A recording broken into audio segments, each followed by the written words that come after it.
ಬಸ್ಸಲ್ಲರೂ ನಮಸ್ಕಾರಗಳು. Welcome back to my YouTube channel ಅಂತ ಹೇಳ್ತಾ ಜಸ್ಟ್ ಇನ್ನೊಂದು ಬ್ರೇಕಿಂಗ್ ನ್ಯೂಸ್ ಬರ್ತಿದೆ. ಏನಪ್ಪ ಅಂತ ಹೇಳಿದ್ರೆ ನಮ್ಮ ಆರ್ ಸಿ ಬಿಯ ಮುನ್ನಡೆಸುವಂಥ ಕ್ಯಾಪ್ಟನ್ ಯಾರಾಗ್ಬೋದು ಅಂತ ಇವಾಗ ಜಸ್ಟ್ ಇನ್ನೊಂದು ಅಪ್ಡೇಟ್ಗಳು ಬರ್ತಿವೆ.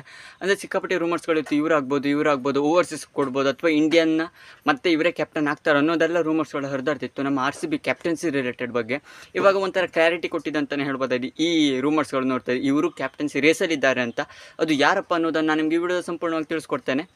ಅದಕ್ಕೂ ಮೊದಲಾಗಿ ಚಾನಲ್ನ ವಿಸಿಟ್ ಮಾಡ್ತಾಯಿದ್ದು ಹೊಸಬ್ರಾಗಿದ್ದರೆ ಚಾನಲ್ಗೊಂದು ಸಬ್ಸ್ಕ್ರೈಬ್ ಮಾಡಿಕೊಂಡು ನೋಟಿಫಿಕೇಷನ್ ಆನ್ ಮಾಡ್ಕೊಳ್ಳೋದನ್ನು ಮಾತ್ರ ಮರೆಯೋಕೆ ಹೋಗ್ಬೇಡಿ ಅಂತ ಹೇಳ್ತಾ ಸಬ್ಸ್ಕ್ರೈಬ್ ಮಾಡ್ಕೊಳ್ಳಿ ಪ್ಲೀಸ್, ಎಲ್ಲ ಸಪೋರ್ಟ್ ತೋರಿಸಿ ಅಂತ ಹೇಳ್ತಾ ಮೊದಲೇದಾಗಿ ನಮ್ಮ ಆರ್ ಸಿ ಬಿ ಕೊಟ್ಟಿರುವಂಥ ಕ್ಲಾರಿಟಿಗಳ ಪ್ರಕಾರ, ಅದೇ ರೀತಿಯ ರೂಮರ್ಸ್ಗಳು ರಿಪೋರ್ಟ್ಸ್ಗಳು ಹೊರದಾಡ್ತಿರುವಂಥ ಪ್ರಕಾರ ಮೊದಲೇದಾಗಿ ರಜತ್ ಪಟಿದಾರ್ ಅವರಿಗೆ ಕ್ಯಾಪ್ಟನ್ಸಿ ಸಿಗುವ ಸಾಧ್ಯತೆ ಇತ್ತು. ಯಾಕಪ್ಪ ಅಂತ ಹೇಳಿದ್ರೆ ಆ ರೀತಿ ಕ್ವಾಲಿಟಿ ಬ್ಯಾಟಿಂಗ್ ಲೈನಪ್ನ ಅಂದರೆ ಮುನ್ನಡೆಸುವಂಥ ಸಾಮರ್ಥ್ಯ ಇರುವಂಥವರಾಗಿದ್ದರು ರಜತ್ ಪಟಿದಾರ್ ಅವರು. ಯಾವ ರೀತಿ ಮಧ್ಯಪ್ರದೇಶವನ್ನು ಮುನ್ನಡೆಸಿದ್ರು ಅದೇ ರೀತಿಯಾಗಿ ಇಲ್ಲಿ ಆರ್ ಸಿ ಬಿಯನ್ನು ಕೂಡ ನಿಭಾಯಿಸ್ತೇವೆ ಅಂತ ತಾವೊಂಥರ ಯೋಚನೆನ ಕೊಟ್ಟಿದ್ದಾರೆ ಫ್ಯಾನ್ಸ್ಗಳಿಗೂ ಕೂಡ, ಮ್ಯಾನೇಜ್ಮೆಂಟ್ಗೂ ಕೂಡ.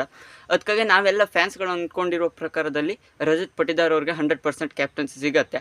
ಅದು ಅಫ್ಕೋರ್ಸ್ ವಿರಾಟ್ ಕೊಹ್ಲಿ ಅವರು ಕ್ಯಾಪ್ಟನ್ಸಿಗೆ ಒಪ್ಪಿಕೊಳ್ಳದೆ ಇದ್ದರೆ ಮಾತ್ರ ರಜತ್ ಪಟಿದಾರ್ ಅವ್ರಿಗೆ ಸಿಗತ್ತೆ ಅಂತ ಎಲ್ಲ ಗೊತ್ತಿತ್ತು. ಅದೇ ರೀತಿಯಾಗಿ ವಿರಾಟ್ ಕೊಹ್ಲಿ ಅವ್ರ ಹತ್ರ ಬಂದರೆ ವಿರಾಟ್ ಕೊಹ್ಲಿ ಅವರು ತಾವು ಕ್ಯಾಪ್ಟನ್ಸಿ ನಡೆಸುವ ಬಗ್ಗೆ ಇನ್ನೂ ಕ್ಲಾರಿಟಿನ ಕೊಟ್ಟಿಲ್ಲ. ಮೊದಲೇದಾಗಿ ಇವರು ಕ್ಯಾಪ್ಟನ್ಸಿಯಿಂದ ಇಳಿದಿರೋದ್ರಿಂದ ಆರ್ ಸಿ ಬಿ ಕ್ಯಾಪ್ಟನ್ಸಿಗೂ ಇವರು ತಾವು ಮತ್ತೆ ಬರಲ್ಲ ಅನ್ನೋದನ್ನು ಸ್ಪಷ್ಟವಾಗಿ ತಿಳಿಸಿದರು. ಆದರೂ ಕೂಡ ರೂಮರ್ಸ್ಗಳ ಪ್ರಕಾರ ವಿರಾಟ್ ಕೊಹ್ಲಿ ಅವರು ಮತ್ತೆ ಲೀಡ್ ಮಾಡ್ಬೋದು ಟೀಮ್ನ. ಅಂದರೆ ಅವಾಗ ಆ ರೀತಿ ಸಿಚುವೇಶನ್ ಇತ್ತು. ಆದರೆ ಇವಾಗ ಒಂಥರ ಒಳ್ಳೆ ಬ್ಯಾಟಿಂಗ್ ಲೈನಪ್ನಲ್ಲಿ ಇವರು ಒಂಥರ ಮೇನ್ ಅಸ್ತ್ರ ಆಗಿರೋದ್ರಿಂದ ಆರ್ ಸಿ ಬಿ ಟೀಮಲ್ಲಿ ಇವರು ಒಂಥರ ಮುನ್ನಡೆಸುವಂಥ ಸಾಮರ್ಥ್ಯ ಕೂಡ ಇತ್ತು, ಕ್ವಾಲಿಟಿ ಕೂಡ. ಅದಕ್ಕಾಗಿ ವಿರಾಟ್ ಕೊಹ್ಲಿ ಅವರು ನಡೆಸ್ಬೋದಾಗಿತ್ತು ಅಂತ ರೂಮರ್ಸ್ಗಳು ಹರಿದಾಡ್ತಾ ಇತ್ತು. ಆದರೆ ಇವಾಗ ಜಸ್ಟ್ ಇನ್ನೊಂದು ಬರ್ತಿರುವಂಥ ಅಪ್ಡೇಟ್ ಪ್ರಕಾರ ಭುವಿ ಎಕ್ಸ್ಪೀರಿಯನ್ಸ್ ಇರುವಂಥ ಮೇನ್ಸ್ ಬೌಲರ್ ಆಗಿರುವಂಥ ಪೇಸರಲ್ಲಿ ಭುವನೇಶ್ವರ್ ಕುಮಾರ್ ಅವ್ರಿಗೂ ಕೂಡ ಆರ್ ಸಿ ಬಿ ಕ್ಯಾಪ್ಟನ್ಸಿ ಕೊಡ್ತಾರೆ ಅನ್ನುವಂಥ ರೂಮರ್ಸ್ಗಳು ಹರಿದಾಡ್ತಿವೆ ಅಂತಲೇ ಹೇಳ್ಬೋದಾಗಿದೆ. ಒಟ್ಟಿನಲ್ಲಿ ಇವ್ರಿಗೂ ಕೊಟ್ಟರು ಕೂಡ ಇವರು ಮೊದಲೇದಾಗಿ SRH ತಂಡವನ್ನು ಕೂಡ ನಿಭಾಯಿಸಿದ್ದಾರೆ. ಮೊದಲನೇದಾಗಿ ಆರ್ ಸಿ ಬಿಲು ಕೂಡ ಇರೋದ್ರಿಂದ ಒಂಥರ ಆರ್ ಸಿ ಬಿಗೂ ಕೂಡ ಒಳ್ಳೇದಾಗಬಹುದು. ರಜತ್, ಭುವನೇಶ್ವರ್ ಅಥವಾ ವಿರಾಟ್ ಕೊಹ್ಲಿ ಇವ್ರು 3 ಜನರಲ್ಲಿ ಯಾರಾದರೂ ಒಬ್ಬರು ಕ್ಯಾಪ್ಟನ್ ಆಗ್ಬೋದು ಅಂತ ಅನ್ನಿಸ್ತಾ ಇದೆ. ಒಟ್ಟಿನಲ್ಲಿ ಯಾರಾಗ್ಬೋದು ಅನ್ನೋದೇ ಕ್ವಶನ್ ಮಾರ್ಕ್ ಹಾಕೊಂಡಿದೆ. ಯಾಕಪ್ಪ ಅಂತ ಹೇಳಿದ್ರೆ ಆರ್ ಸಿ ಬಿ ಮ್ಯಾನೇಜ್ಮೆಂಟ್ ತಲೆಯಲ್ಲಿ ಏನಿದೆ, ಅದೇ ರೀತಿ ಪ್ಲೇಯರ್ಸ್ಗಳು ಯಾವ ರೀತಿ ಅದಕ್ಕೆ ಡೆಡಿಕೇಟ್ ಆಗ್ತಾರೆ ಕ್ಯಾಪ್ಟನ್ಸಿಗೆ. ವಿರಾಟ್ ಕೊಹ್ಲಿ ಅವರಂತ ಬಂದರೆ ಮೊದಲಿಂದನೂ ಅವ್ರಿಗೆ ರೂಢಿ ಇರೋದ್ರಿಂದ ಕ್ಯಾಪ್ಟನ್ಸಿ ಮಾಡ್ಬೋದು.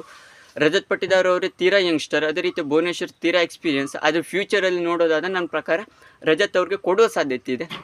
ಅಂದರೆ ಭುವನೇಶ್ವರ್ ಕುಮಾರ್ ಅವ್ರಿಗೂ ಕೂಡ ಲೀಡಿಂಗ್ ಮಾಡಲಿಕ್ಕೆ ಅವಕಾಶವನ್ನು ಆರ್ ಸಿ ಬಿ ಮ್ಯಾನೇಜ್ಮೆಂಟ್ ಕೊಡುತ್ತಾ ಅನ್ನೋದೇ ಕ್ವಶನ್ ಆಗಿದೆ. ನೋಡೋಣ ಯಾವ ರೀತಿ ನಮ್ಮ ಆರ್ ಸಿ ಬಿ ಮ್ಯಾನೇಜ್ಮೆಂಟ್ ತಲೆಯಲ್ಲಿ ಇದೆ. ನನ್ನ ಪ್ರಕಾರ ರಜತ್ ಅವ್ರಿಗೆ ಕೊಡಬೇಕು. ಆರ್ ಸಿ ಬಿ ಮ್ಯಾನೇಜ್ಮೆಂಟ್ ಪಕ್ಕಾ ಶ್ಯೂರ್ ಆಗಿ ಪ್ಲ್ಯಾನ್ ಮಾಡ್ಕೊಂಡಿದ್ರೆ ಫ್ಯೂಚರಲ್ಲೂ ಕೂಡ ಒಳ್ಳೆಯದಾಗುತ್ತೆ. ರಜತ್ ಪಟಿದಾರ್ ಅವ್ರಿಗೆ ಆ captaincy leading from the front ಆಗಿ ಮಾಡುವ ಕೆಪಾಸಿಟಿ ಇದೆ ಅವ್ರಿಗೆ ಕ್ಯಾಪ್ಟನ್ಸಿನ. ಒಟ್ಟಿನಲ್ಲಿ ನನ್ನ ಪ್ರಕಾರ ರಜತ್ ಪಟಿದಾರ್ ಅವ್ರಿಗೆ ಕೊಟ್ಟರೆ ಸೂಕ್ತ ಆಗುತ್ತೆ ಆರ್ ಸಿ ಬಿ ಮ್ಯಾನೇಜ್ಮೆಂಟ್. ಇಲ್ಲಿ ಭುವನೇಶ್ವರ್ ಕುಮಾರ್ ಅವ್ರಿಗೆ ಕೊಟ್ಟರೆ ಮತ್ತೊಂದು 2 ವರ್ಷ ಅಷ್ಟೇ, ಆದ ನಂತರ ರಿಟೈರ್ಮೆಂಟ್ ಕೂಡ ಕೊಡ್ಬೋದು ಅಥವಾ ತಮ್ಮ ಫಾರ್ಮ್ ಕೂಡ ಡಿಪ್ ಆಗ್ಬೋದು. ಆದರೆ ರಜತ್ ಪಟಿದಾರ್ ಅವ್ರದ್ದು ಹಾಗಲ್ಲ. ಒಂಥರ ಬ್ಯಾಟಿಂಗಲ್ಲಿ ಅದೇ ರೀತಿ ಫೀಲ್ಡಿಂಗ್ ಮೇನ್ ಎಲ್ಲ ಕಡೆಯಿಂದ ಕೂಡ ಒಂಥರ ಮೇನ್ ಕಾಂಟ್ರಿಬ್ಯೂಷನ್ ಕೊಡೋರು ಅಂಥವ್ರು ಆಗಿರೋದ್ರಿಂದ ರಜತ್ ಪಟಿದಾರ್ ಅವರು ಡಾಮಿನೇಟ್ನ ಮಾಡ್ತಾರೆ ಅಂತ ಅನ್ನಿಸ್ತಾ ಇದೆ. ವಿರಾಟ್ ಕೊಹ್ಲಿ ಅವರು ಒಪ್ಕೊಳ್ಳೋದು ಕಷ್ಟ ಕ್ಯಾಪ್ಟನ್ಸಿಗೆ. ಒಟ್ಟಿನಲ್ಲಿ ನಮ್ಮ ಆರ್ ಸಿ ಬಿ ಮ್ಯಾನೇಜ್ಮೆಂಟ್ ತಲೆಯಲ್ಲಿ ಏನು ಮಾಡುತ್ತೆ ಕ್ಯಾಪ್ಟನ್ಸಿ, 3ರಲ್ಲಿ ಯಾರಿಗೆ ಕೊಡುತ್ತೆ, ತ್ರಿಮೂರ್ತಿಗಳಲ್ಲಿ ಯಾರಿಗೆ ಕ್ಯಾಪ್ಟನ್ಸಿ ಒಲಿಯುತ್ತೆ ಅನ್ನೋದೇ ನೋಡಬೇಕಾಗಿದೆ. ಒಂದು ಸದ್ಯದಲ್ಲೇ ಗೊತ್ತಾಗುತ್ತೆ, ಮತ್ತೊಂದು 10ರಿಂದ 12 ದಿನದಲ್ಲೇ.